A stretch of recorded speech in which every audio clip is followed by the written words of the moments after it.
We are living in an era where life expectancy is 100 years. I need to enjoy my second half. Hey, housekeeper, wash and iron this. My husband chuckled, tossing his shirt in my direction as he walked through the door. It was rare for him to come home early for dinner. I sighed, catching the shirt midair. But there's nothing good for me. What's all this? Did someone say something to you? It's nothing new for my husband to treat me like a housekeeper, but it still stings when he says it so bluntly. However, it's too late to change him, so I swallowed my discomfort. Reeking of alcohol, my husband slumped into a chair at the dining table. Oh, it was the boss. We had a company party today, and he said that life is 100 years, so 50 is just the halfway point. I see, so it was the company's boss who planted that idea. My husband casually started picking at my dinner as he continued talking. Hey, housekeeper, I need more booze and some snacks. I had planned on having a simple meal since our daughter was working late and wouldn't be home. It seemed like my dinner would vanish in an instant. Could you please not eat that? I barely protested, but he ignored me. Resigned, I began preparing some snacks and extra food for myself. I'm Kayla, a 42-year-old office worker. It's been more than 17 years since I married my husband. Nowadays, he doesn't even call me by my name. He just refers to me as the housekeeper. It feels like from the beginning he wanted a housekeeper, not a loving wife. I met my husband in a bar when he picked me up. At the time, I had recently undergone surgery for a uterine condition and could no longer have children. I had resigned myself to spending the rest of my life alone, focusing on my career. But then my husband approached me while I was out drinking with a friend. His light-hearted and lively personality charmed me, and he assured me it was okay that I couldn't have kids. I was moved, thinking he loved me, but I never imagined he only wanted a housekeeper and had no interest in having children. My husband, a frequent drinker, was out almost every night, so I had no idea he had a grown-up daughter. His daughter, Emily, was 9 years old when I first met him. In his younger years, he had been rambunctious, gotten a girl pregnant at 18, married her, and divorced within a year. The young couple viewed their daughter as a burden, and neither wanted custody. Emily was raised by my in-laws. Despite her complicated circumstances, Emily was a remarkably good and obedient child. When she met me for the first time, she bombarded me with questions. Are you going to be my mom? Will you stay with me forever? Will I have a brother or a sister? Her inquiries came one after another, leaving an indelible mark on my memory. In 4th grade, Emily understood that her family situation was different from that of other children, and she often seemed lonely. It was as though she believed that by my marrying her father, she could finally attain the normal, happy family life she longed for. I'm sorry, Emily. I love children, but due to my illness, I can't have babies. However, I promise to take good care of you, I assured her. I see. Yes, I understand. I'm happy you're my mom just for me. Emily smiled, her expression a mix of relief and pure adorableness. My in-laws had lavished attention on my husband during his upbringing, having had him late in life. However, their love for Emily seemed even greater as she was their only granddaughter. They held little regard for my husband, who treated their beloved granddaughter so poorly. At first, they worried I might follow in the footsteps of my husband's ex-wife and bring harm to Emily.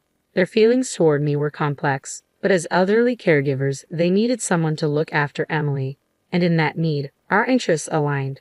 I grappled with infertility, and in Emily, I saw the opportunity to fulfill my once-abandoned dream of motherhood. It didn't take long for Emily, hungry for affection, and myself, longing for a child, to form a bond akin to that of a real mother and daughter. Over time, my in-laws, initially wary, likely recognized my genuine affection for Emily. Through mutual understanding, a trusting relationship gradually blossomed.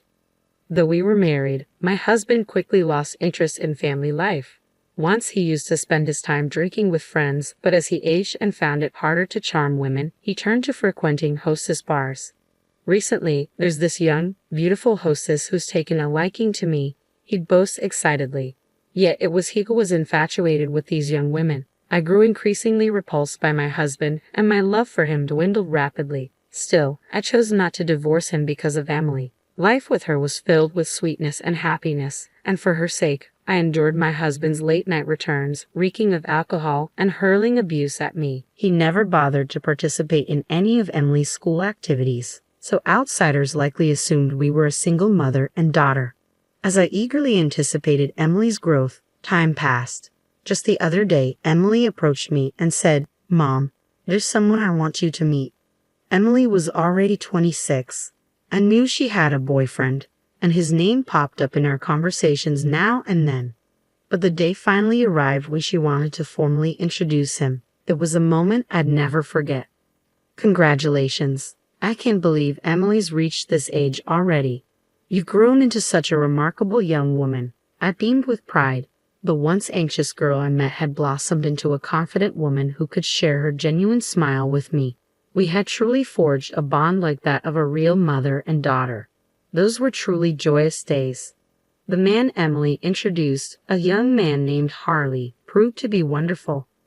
"Harley is an exceptional guy, isn't he? You've chosen well, Emily," I praised, to which Emily's expression turned complex. "He's nothing like my father, is he, Mom? You don't have to endure for my sake anymore. I want you to divorce my father and find happiness too. You're still young," she urged, her words carrying a mixture of concern and determination. That's true. In reality, Emily had long given up on her father and had been encouraging me to divorce him for some time. When we married, Emily wasn't a child, so I didn't quit my job. I've remained a full-time employee and have managed to save up. Frankly, I've been prepared for divorce for quite some time now, but I've struggled to take the final step. As we nibbled on the snacks I had prepared and my husband sipped his whiskey, he suddenly remarked, "Now that Emily's wedding is set, perhaps it's time for us to consider the same." Time for what?" I responded, caught off guard. "I think it's time for us to get a divorce," he announced out of the blue, just before our daughter's wedding. I was stunned. "But wouldn't it be better if both parents attended Emily's wedding?" I queried. "Kayla, you're such a fool. You and Emily aren't related by blood. There's no need for you to attend the wedding," my husband scoffed. "I don't understand. Are you suggesting she should go with her biological mother? I have no clue what she's up to these days," I replied, bewildered. "Then who will accompany her?" "My new partner." "What?" I was utterly perplexed by my husband's words. "She's my girlfriend, a young, charming hostess named Natalie." "Really? Are you sure she's not just doing her job?" "That's what they do with regular customers," I retorted, skepticism lacing my words. "But Natalie is genuinely interested in me. She always says, 'If only you weren't married.' So, I'm planning to propose to her on her birthday next month. Life is a long game, and I've still got more than half of it left. There's plenty of time to enjoy it. Emily would be happier with a young, charming woman like Natalie as her mother, rather than a plain woman like you. And I prefer having a beautiful woman by my side. So, you're no longer necessary. It's time for a divorce. You've done your duties as a housekeeper well, even though you're not even related to our daughter," he declared callously. This man was an utter fool. The shock of his casual divorce announcement paled in comparison to the disgust I felt at his stupidity. Don't be foolish enough to fall for a hostess's sales pitch. And a wedding isn't about flaunting a beautiful woman. What's the significance if the mother who raised the bride isn't present? It doesn't matter if we're not related by blood. You were always just a substitute housekeeper. Don't bother requesting alimony or property division," he spat out coldly. "I don't have any money. I'm aware you've been treating me like a mere housekeeper. I've run out of patience with you. Let's get a divorce. It's time to sever ties with this sorry excuse for a man. I need to begin a new chapter in my life. There's no room for feeling troubled," I declared firmly, finally comprehending my husband's idiocy and feeling appalled by it simultaneously. "Very well, it's settled. I'm not heartless. You can remain here until Natalie moves in, on the condition that you continue to handle the household chores," he conceded. "Fine," I replied tersely. And just like that, our divorce was decided. The following day, I made my way to City Hall to obtain the divorce papers. In the evening, as my husband and I sat down to fill out the paperwork, our daughter returned home from work. When we broke the news of the divorce to her, she appeared perplexed. Her expression seemed torn between feeling relieved for me and pretending to be saddened. "What about my wedding? It would be awkward if both of you were there." "It's okay if only Mom attends, right?" Emily casually remarked, her words stinging, though my husband, oblivious to the hurt, assumed his presence was expected. Don't fret, Emily. I'll bring the young and charming wife with me, he responded, oblivious to the hurt he caused. Emily discovered her dad's absurd declaration. What? Another wife besides Mom? Dad, have you been unfaithful? I didn't realize, but I guess I assumed no woman would be interested in you. Emily confronted her father sharply. It's not infidelity. Natalie is my main partner. Your mom was always just a maid. I never married her out of love, he retorted callously. That's terrible. I've said it before, but aren't you ashamed to reduce Mom to just a maid? Emily rebuked him. Enough. Why do you keep calling her Mom? She and I are divorced. She's a stranger to you now, he snapped back. What? My daughter was momentarily stunned. Her face flushed bright red as she exclaimed in a fluster, Wait, Dad, don't you remember? What are you talking about? What am I supposed to remember? Mom legally adopted me when you two got married. I was thrilled about it, and I remember it vividly. She's not a stranger to me, Emily explained urgently. My husband seemed puzzled by our daughter's revelation. Adoption? What does that mean? I can't believe it. You've completely forgotten. When you and I got married, I legally adopted Emily as my own daughter. Even without a biological connection, the law recognizes an adopted child as yours, I clarified, dismayed by his ignorance. Even after my explanation, my husband remained clueless. So, that's something that automatically ends when we divorce, right? No, it doesn't. The adoption is a separate legal matter from the divorce. It doesn't terminate unless it's legally revoked, and I have no intention of severing my parental ties with Emily, I clarified firmly. That's correct. I have no plans to sever my relationship with Mom either, Emily affirmed. What? You two must be joking. Nullify that troublesome thing, my husband demanded, clearly frustrated. No matter how much you fuss, it's determined by law. I was considering taking Emily in and raising her if it came to that, I stated firmly to my husband. Emily, aware that even if I divorced him, there was still a way for her to remain with me, encouraged me to pursue divorce for my own happiness. The following day, I submitted the divorce papers, and the divorce was finalized. Yet I still found myself residing in the house that held over 17 years of memories. There was much to sort out. Upon contacting both my parents and my husband's parents, they all supported my decision for divorce. However, my husband's parents emphasized the importance of securing alimony and dividing the property. They also advised selling the house to generate some income. Despite being their own son, they seemed exasperated by his treatment of their granddaughter and me. The following day, during dinner, my husband dropped a bombshell. Hey, I've decided to remarry you, he announced out of the blue.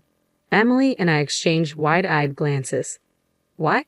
I exclaimed, completely taken aback by his sudden declaration. There was no sign of that young and charming Natalie at the bar today, my husband explained curtly. Emily and I exchanged puzzled looks, awaiting further clarification. Turns out, she quit her job and disappeared. My husband continued to repeat variations of the same explanation, but Emily and I began to piece together the situation. It seemed that my husband's belief that he was adored by a young woman was nothing more than a figment of his ego. Emily was the first to burst into laughter, and soon, I couldn't help but join in. Dad, Emily was laughing so hard that tears streamed down her face. Well, is that so? I couldn't help but smile, at a loss for words. Though I had no idea who Natalie was, seeing my husband looking downcast was strangely satisfying. It's no surprise a young girl isn't seriously into a middle-aged guy like you. She probably never even considered you in the first place, Emily chortled, her laughter infectious. Emily's laughter seemed to enrage my husband. Emily, how dare you speak to your father like that? Natalie was going to become your mother. I already have a mother, and I don't need a father, Emily retorted, her laughter fading into a smirk. My daughter didn't back down either, and I struggled to stifle my laughter. What a disgraceful child. Kayla, it's your fault for raising her like this. My husband lashed out, aiming his misplaced anger at me. Mom's not to blame, Emily shot back, swiftly coming to my defense. I couldn't help but smirk at her boldness. Why would I listen to someone who never played a role in raising our child? And when things go wrong, you blame me. You've always treated me like your housekeeper. There's no way I'm remarrying someone like you. I made my stance clear to my oblivious husband, but he remained adamant. But you never said anything until I brought up divorce, did you? You never had any complaints. No, all I have for you were complaints. But for Emily's sake, and because it seemed too troublesome, I didn't pursue divorce, I admitted. Initially, it was because Emily longed for a family with both parents. But after Emily gave up on having a father in her life, I somehow became accustomed to your emotional abuse. Finally, I realized I had to end this toxic relationship. Well then, why don't we remarry for Emily's sake? If you're not around, who's going to take care of me? My husband suggested, attempting to sway me. Dad, I can't believe you. Who would want to marry someone who says that? Emily interjected, her disbelief evident. Ignoring Emily's protests, my husband persisted. Think about it, Kayla. Emily's building a new family. There's no point in us remarrying if Emily is not there, I countered firmly. Aren't you worried about being alone in your old age? If we're married, you'll at least inherit some of my wealth, he argued. I couldn't help but snort at his statement. Wealth? You don't have any savings, do you? I knew all too well that my husband, who spends most of his income recklessly, had no savings to speak of. Even if I don't, my parents do, don't they? They even have their own house, he retorted defensively. As expected, my husband was banking on inheriting from his parents, but he was being overly optimistic. The thing is, your parents are considering leaving their wealth to their granddaughter Emily, not you. They've even been consulting with a tax attorney about it, so I doubt much of the inheritance will come your way. Actually, I was the one who connected them with that tax attorney. I understand my in-laws' intentions quite well. What? My husband's expression suddenly fell. Kayla, you used to love me, didn't you? You won't leave me, will you? I couldn't help but chuckle at my husband's feeble plea. This man truly had a knack for foolishness. Why shouldn't I leave the man who cast me aside, deeming me unnecessary? I don't harbor love for someone who reduces me to a mere housekeeper. Oh, and by the way, your mother advised me to ensure you face the consequences. I'll be hiring a lawyer to pursue alimony and damages. I possess ample evidence of your emotional abuse, so I'm confident I'll prevail. You can settle the debt with the proceeds from selling the house. My husband fell into silence at my words. Dad, if you insist on demeaning Mom as a housekeeper, then you should provide her with proper compensation, divide your assets, and then remove yourself from our lives, Emily added sternly. At Emily's cutting words, my husband seemed momentarily poised to respond, but ultimately hung his head in silence. It was a fitting outcome for a man who had lived selfishly and was now rejected not only by me but also by his own parents and daughter. Listen, you're embarking on the next chapter of your life, aren't you?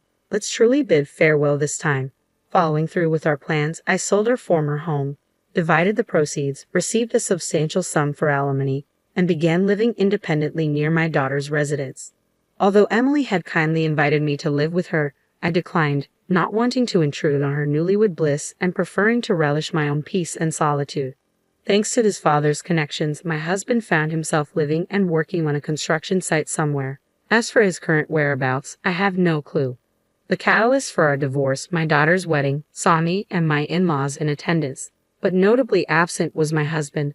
When I received a heartfelt letter from the bride expressing gratitude, saying, "Thank you for raising me like a real mom," tears of joy streamed down my face. I felt a sense of relief knowing I had successfully seen my daughter off into married life. Finally, genuine happiness was within reach, and each day held the promise of true enjoyment.